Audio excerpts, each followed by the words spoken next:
Turning Point USA will have a recognized chapter here at UTC. That's despite a student government vote against Turning Point. Get the story here next. And a student protest against campus reorganization draws hundreds. We find out why some students marched. I'm Janie Brown, and your news starts now.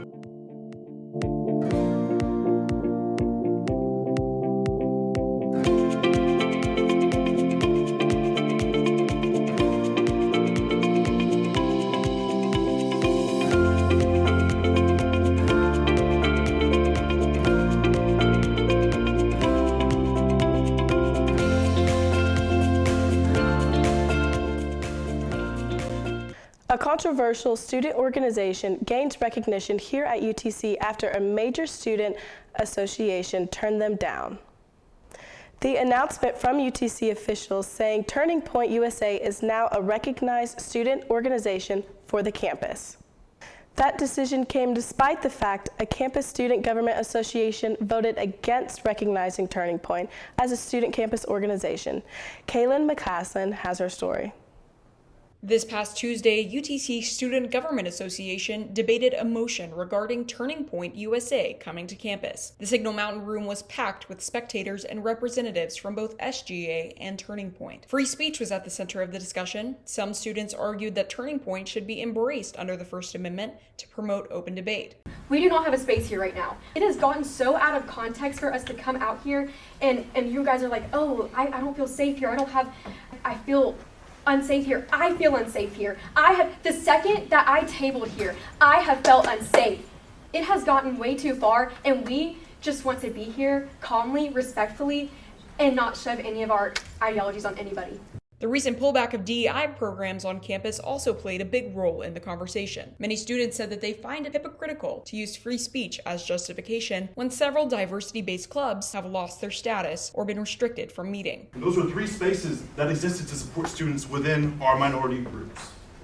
While those centers are gone, what message are we going to send if in the same breath we fund a national organization with a record of hostility toward those same voices? In the end, the SGA motion to recognize Turning Point was denied by a 2/3 majority vote, prompting applause from many senators and students in attendance. Failing to receive 2/3 majority at this time, this item fails.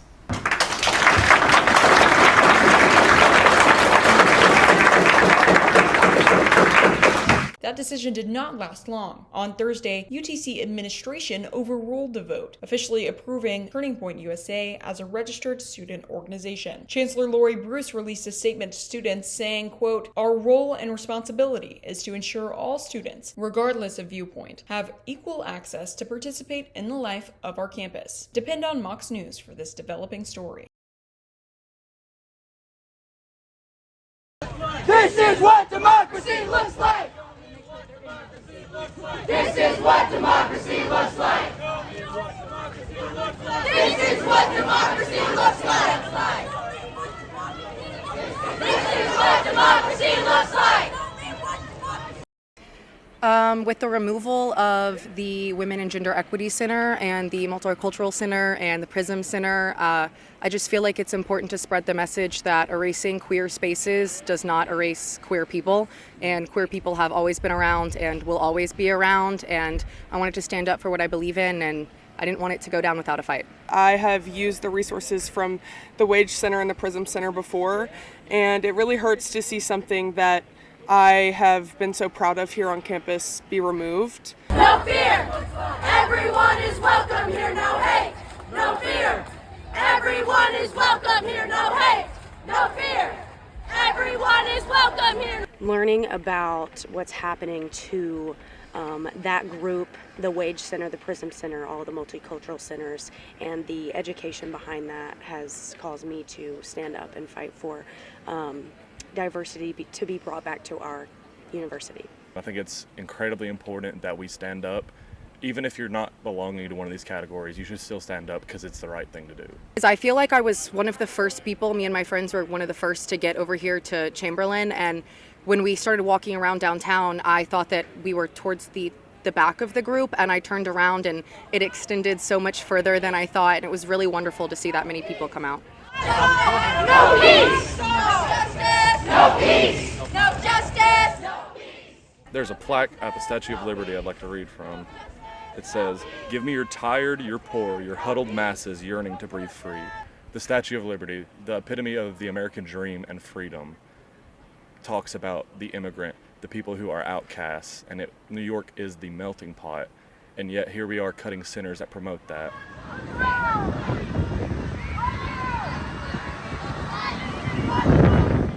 The reorganization will debut at UTC this week. The start will be October 15th. It's been 10 days since the U.S. government shut down after lawmakers failed to pass the 2026 federal budget. As students and families look ahead to fall break, the impact on travel is becoming clear. The Federal Aviation Administration reports staffing shortages in airports in Nashville, Boston, Atlanta, Houston, and Dallas. More than 13,000 air traffic controllers are now working without pay.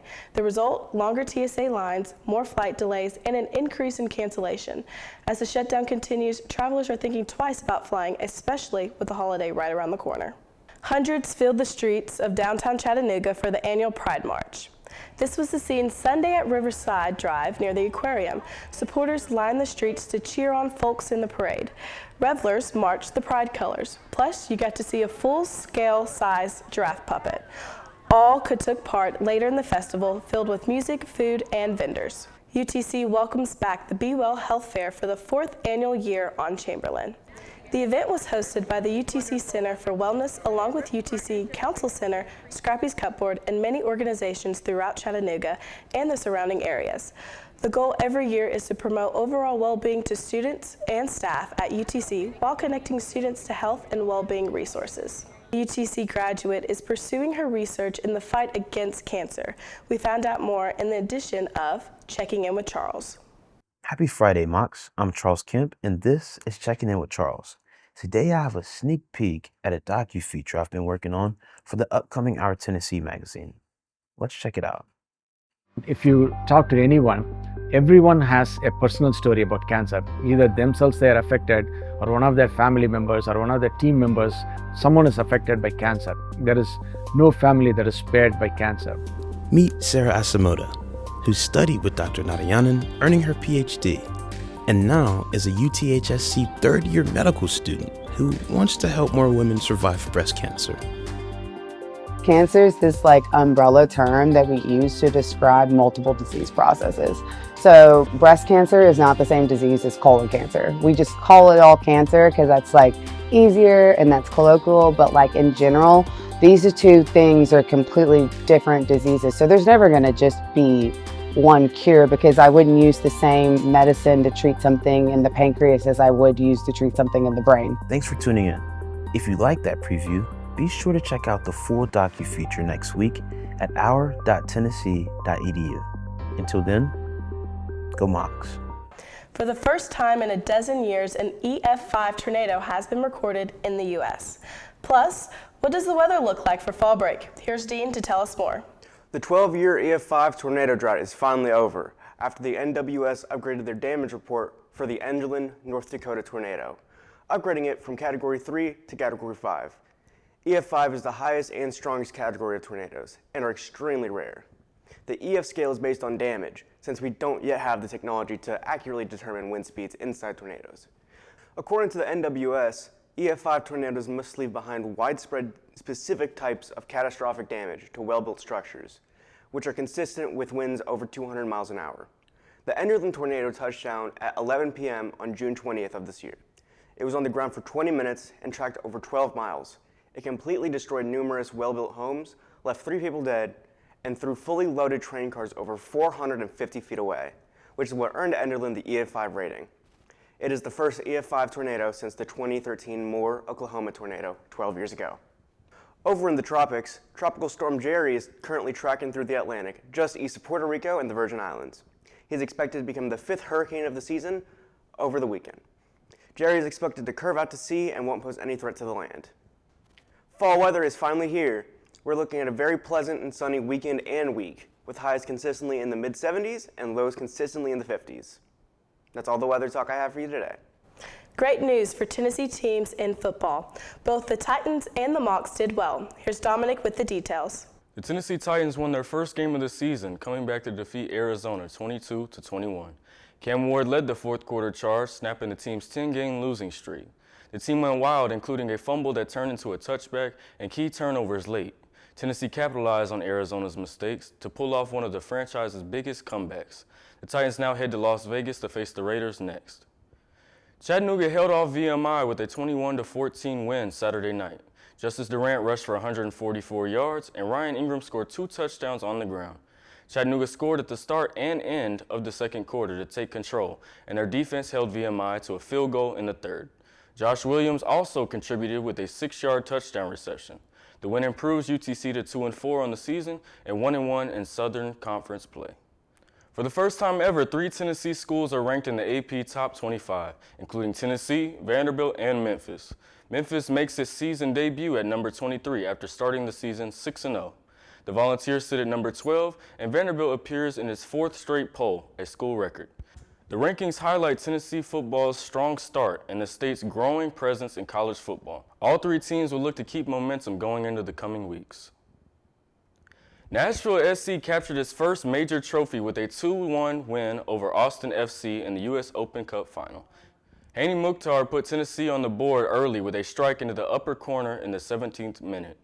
After Austin tied it before halftime, Sam Surridge converted a penalty kick in the 60th minute to give Nashville the lead for good. The win also earns Nashville a spot in the 2026 CONCACAF Champions Cup. The victory cements a historic night for the club, showing they can also compete at the highest level of U.S. soccer.